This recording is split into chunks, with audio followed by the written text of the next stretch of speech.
28 मार्च 2025 को मुस्कुराहटों के देश पर थोड़ी देर के लिए गम का साया छा गया। जमीन के नीचे टेक्टोनिक प्लेट्स गुर्रा उठी, थाईलैंड और उसके आसपास के साउथ ईस्ट एशियन देशों को हिलाकर रख दिया।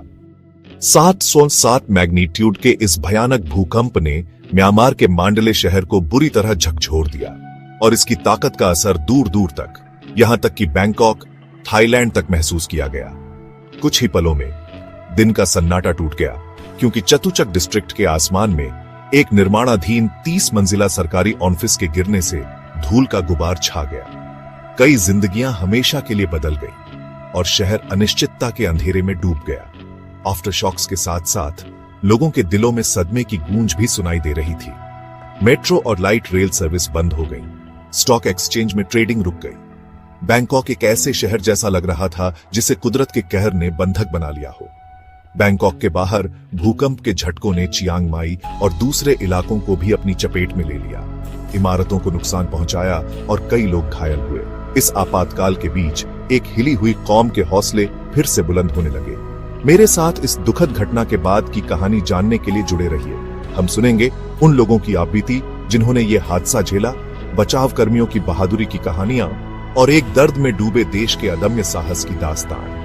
म्यांमार में कम से कम 144 लोगों की मौत और 730 से ज्यादा लोगों के घायल होने की खबर है, और वहां चल रहे गृहयुद्ध और राहत कार्यों में आ रही दिक्कतों के कारण मरने वालों की संख्या और बढ़ने की आशंका है।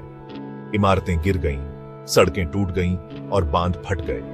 अंतर्राष्ट्रीय मदद की गुहार लगाई गई है और दुनिया भर के नेता मदद का वादा कर रहे हैं। थाईलैंड में बैंकॉक में तबाही का मंजर भयावह है। चतुचक डिस्ट्रिक्ट में एक 30 मंजिला इमारत गिर गई, जिसमें कम से कम 10 लोगों की मौत हो गई, 100 घायल हुए और 101 लोग लापता हैं। बहादुर बचावकर्मी रेस्क्यू डॉग्स और खास तकनीकों का इस्तेमाल करके लोगों की जान बचाने में जुटे हैं। शहर में आपातकाल की स्थिति है, ऊंची इमारतों को नुकसान पहुंचा है और लोगों को वहां से निकाला जा रहा है। बैंकॉक के लोगों का हौसला देखने लायक है, जो इस मुश्किल घड़ी में अंतर्राष्ट्रीय मदद और बचाव कर्मियों की बहादुरी के साथ आगे बढ़ रहे हैं। चियांग माई और दूसरे इलाकों में भी भूकंप के झटकों ने इमारतों को नुकसान पहुंचाया है और कई लोग घायल हुए हैं, जिससे देश का दर्द और बढ़ गया है। लेकिन इस तबाही के बीच उम्मीद और साहस की कहानियां भी सामने आ रही हैं। पूरी दुनिया थाईलैंड और म्यांमार के उभरने की राह देख रही है और मदद के हाथ बढ़ा रही है। इस भूकंप ने गहरे जख्म दिए हैं,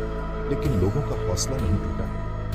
हम जमीनी हकीकत और लोगों की कहानियां आप तक पहुंचाते रहेंगे, इसीलिए हमारे साथ बने रहिए। आपका समर्थन और जागरूकता बहुत मायने रखती है। देखने के लिए धन्यवाद।